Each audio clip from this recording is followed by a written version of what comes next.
Donc les technologies immersives vont apporter énormément de choses en termes d'expérience utilisateur dans le monde du luxe et du lifestyle. Et ces choses vont être intéressantes aussi bien du point de vue de la marque que du point de vue des consommateurs utilisateurs.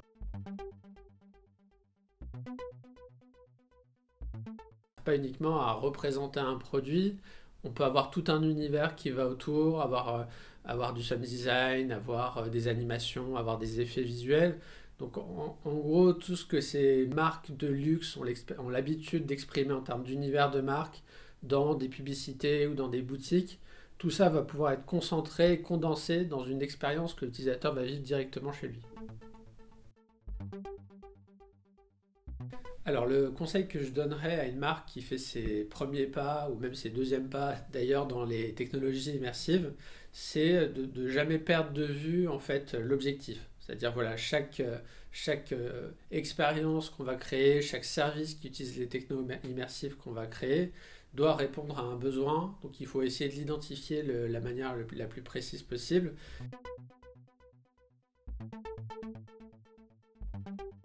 Dans une logique publicitaire assez classique, on vit une expérience avec une technologie immersive, on voit un objet en réalité augmentée par exemple, et on est amené à acheter la version physique de cet objet.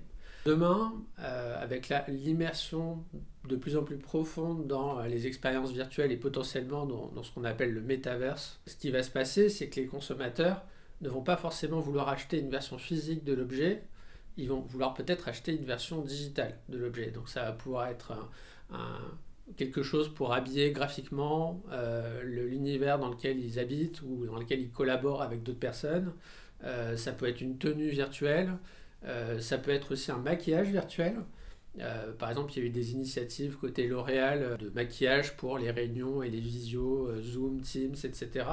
Cette logique de vouloir forcément avoir un achat matériel va pas forcément être toujours pertinente ou ce qui est recherché par le consommateur.